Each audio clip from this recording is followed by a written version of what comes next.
Hey guys, in this video, I want to talk to you guys about why I decided to sell some of my Tesla stock and whether or not I regret it, because I sold yesterday at 407. Today, I just received a Yahoo Finance alert that it's reached its all-time high of $413 a share. And I'm going to share with you guys why I decided to sell the Tesla stock and what I'm doing with that money.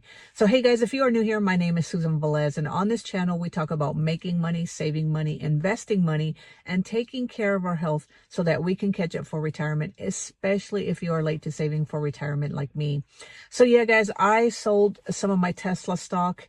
I've actually sold two batches, and when I'm talking about batches, I'm talking about really small amounts. I didn't have a lot of shares to begin with. When I started, I had 7.705 shares of Tesla stock, and my cost basis was, I believe, $177 and some cents per share that I had.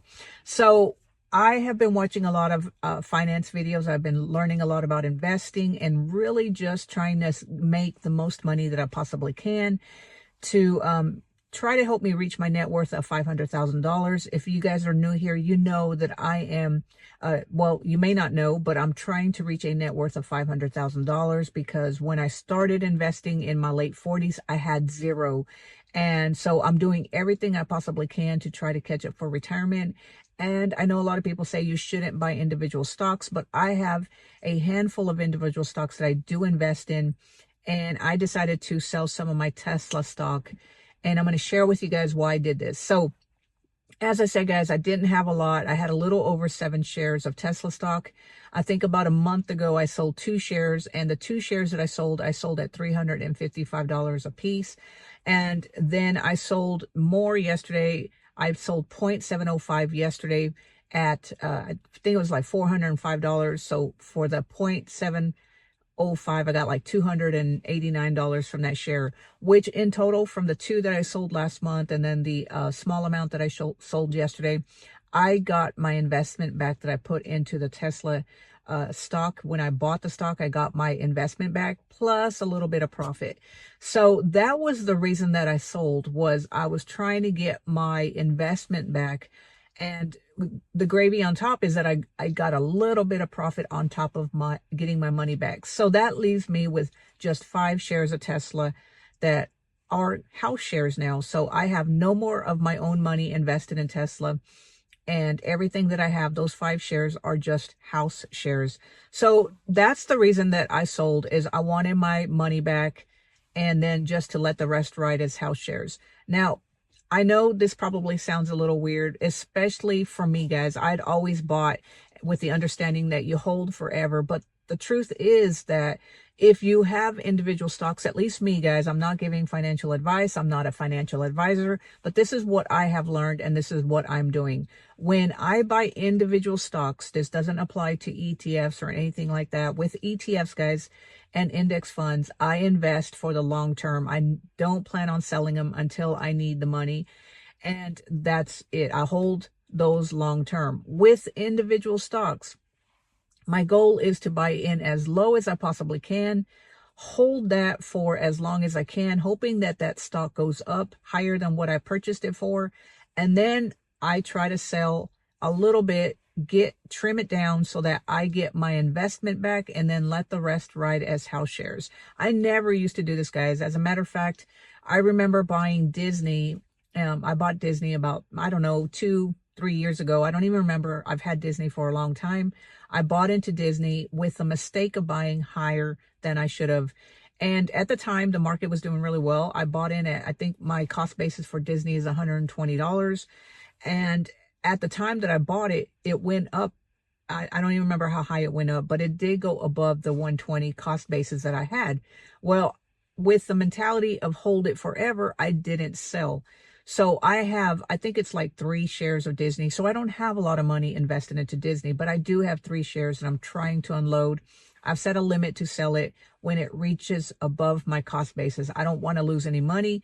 And so I'm trying to see if it will go back up to my 20 or 120, that cost basis, so that I can get out of it and just take that money and put it into an index or an ETF that I have. But it has never reached 120 since I set that limit. So when Tesla went up to 405 yesterday, thinking that, okay, that's way above my cost basis. My cost basis is 177. I'm going to go ahead and take some profit off the table, take that profit and put it in an ETF, which is more safety. And you're not invested in individual stocks. An ETF is a basket of stocks, so it's more safe than an individual stock. Now, I know a lot of people say, I would never sell Tesla. I have Tesla. I have a lot of, I understand that it's probably going to be a really good stock in the coming years. And that's what I had read, that Tesla was just going to keep going up and up and up. Well, I do still have faith in Tesla. That's the reason that I still have 5 shares. And like I said, guys, I only sold 2.705 shares. That's it. I only had a little over 7 shares to begin with. So I didn't have a lot of shares of Tesla, but I decided to take some of the profit off the table now because the profit was there. The stock had climbed and I didn't know whether or not it was going to keep climbing higher or not. I mean, we can't time the market. That's why they say time in the market beats timing the market. So the 2 that I sold last month, or, a few weeks ago at 355, do I beat myself up for not selling them today, which the market or the share or the stock, Tesla stock, has reached $413, which is an all-time high? Well, no, I could if I wanted to, but like I said, I can't time the market. So when I saw an opportunity to get some of my profit back, I took it because I understand I don't want what happened to Disney to happen with Tesla. Now, will Tesla go down and never go back up? I don't know. And that's the thing about individual stocks, is they are risky. You don't know what they're going to do.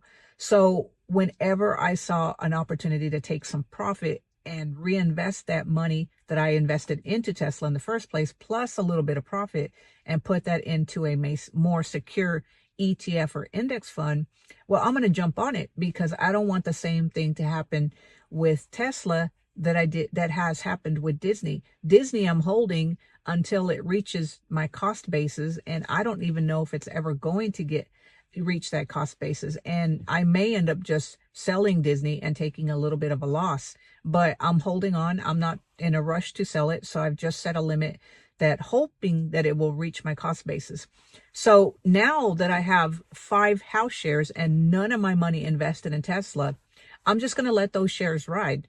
I'm not going to worry about them. I'm not going to do anything with them. And I'm just going to let it ride.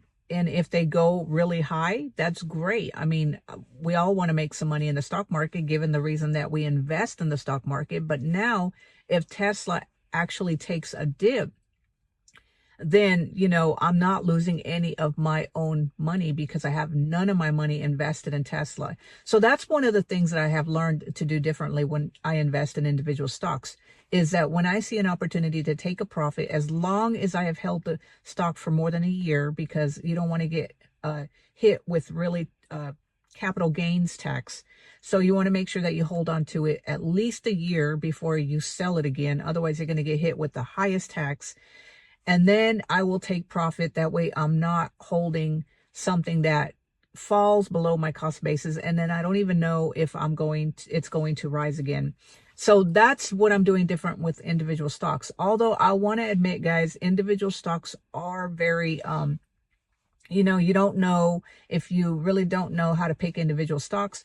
Personally, I would stick with ETFs and index funds. It's more secure, and you don't have to worry about having all your money in one individual stock, one basket that's going to possibly go down and, whatever. But the reason that I do an individual stock here and there, and I have a handful of individual stocks, is I've done my due diligence. I feel comfortable taking the risk and investing in those individual stocks. And my goal is to buy in as low as I possibly can, with the hope of that stock multiplying 2, maybe even 3 times more, and then pulling the profit out and investing that into dividends, a dividend ETF, or just a gross ETF, or some type of index fund like the S&P 500. So that's what I'm doing. I'm not saying that you should do this, but I just wanted to tell you guys that sometimes you'll see that I've invested a lot of money into the stock market. And the thing is, guys, when I do invest the money, and I show you guys my spreadsheet, it doesn't include the money that I have invested from a sale of a stock. That's just money that sits in my account. And then when I feel like investing it, or if I feel like the stock market is doing good, I will go ahead and invest some of that money. But whenever I get paid, guys, my investments just come out regularly. Whenever I get paid, I put it into an ETF. And of course, if I feel like there's an individual stock that I want, then I will do that too. But I've actually stopped buying individual stocks. Like I said, I have a handful of individual stocks, and I don't buy those anymore because I don't have a lot of money to invest. And I've realized that, like Tesla, guys, I only had 7 shares. If I really would have focused and bought more shares of Tesla instead of just 7 shares, then I would actually have made more of a profit. But you know, you really don't make a lot of money from buying individual stocks if you're spreading yourself out too thin. So now I'm focusing on growing my shares and focusing on growing my individual shares. That way I have more than just a handful of shares, because that's where the money is made, if you have a handful of shares. And since I don't feel comfortable picking individual stocks completely, I'm focusing on growing my ETFs and index funds, and really just focusing on growing those shares. So anyway, guys, I just wanted to share with you guys how I'm doing my individual stocks, why I decided to sell some my Tesla. I'm moving that profit, that money that I made from the sale of my Tesla, over into ETFs and index funds. So that way I have more security and I'm not writing my individual stocks completely. Because like I said, I do regret holding on to Disney for too long. It's never reached my cost basis. I should have sold when I had a little bit of profit, but I was being too greedy and wanted more. And I thought that that stock would just keep going up and up and up.